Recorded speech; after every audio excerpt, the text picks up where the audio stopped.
ત્યારે આ દરેક માણસ મોટા મોટા પરિવારમાં રહે છે, રહો છો ને? એક જણના પરિવારમાં 5 સભ્યો, કોકના 7, કોકના 10, કોઈના 11, કોઈના 15.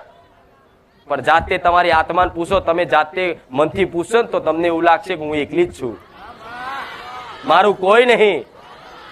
દીકરાઓને મનથી એવું લાગશે કે હું એકલો છું, મારું કોઈ નહીં. ભલે પરિવારમાં કદાચ બધા સભ્યો છે, મારા મા બાપ છે, મારા ભાઈઓ છે, મારો પતિ છે, બધાય છે, પણ છતાંય તે મારું કોઈ નહીં. લાગે છે ને આવું?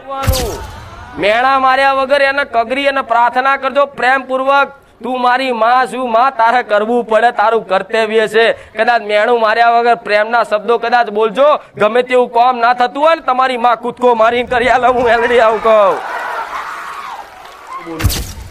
તમારે જેટલાની જરૂર હશે, જે વસ્તુની ખોટ હશે, જરૂર હશે ને તમારી માં સમય અનુકૂળ જોઈ અને તમને આપી જ દેશે. એની જોડે માગણી કર્યા વગર આ લખી રાખો. તમારા ઘરમાં દેવ દુઃખ હોય, નડવા વાળા દેવ હોય, તમારા પિતૃ હોય, તમારી ઘરની શિકોતર હોય, આ બધું નડતર રૂપ થતું હોય કોઈ કારણોસર, તો કદાચ મારા સાનિધ્યમાં આવો ને તો મારે તમારું વકીલ બનવું પડે છે. આવું મેલડી કહું છું.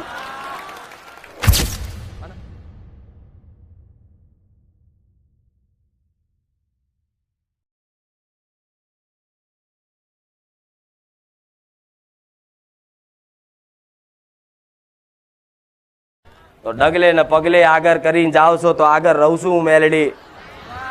તો ચિંતા ના કરતા, મને તમારા દુઃખની બધાની ખબર છે કે કોને ચેવું દુઃખ છે, કોને ચેવી મજબૂરી છે, કોને ચેવી પીડા છે, કોને શું જોઈએ છે, મને બધી જ ખબર છે.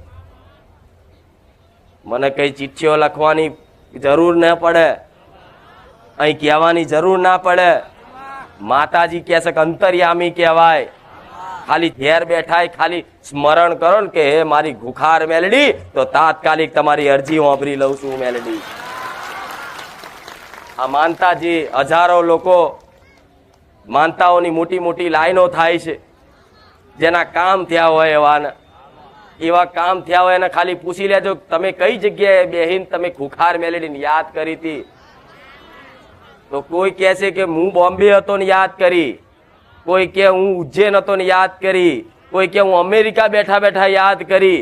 અને એક વખત એક જ સમયમાં એક જ સેકન્ડમાં હજારો નહીં પણ કરોડો ભાવિક ભક્તો યાદ કરે ને તો કરોડો રૂપમાં કામ કરી આવું. હું એ મેલડી છું.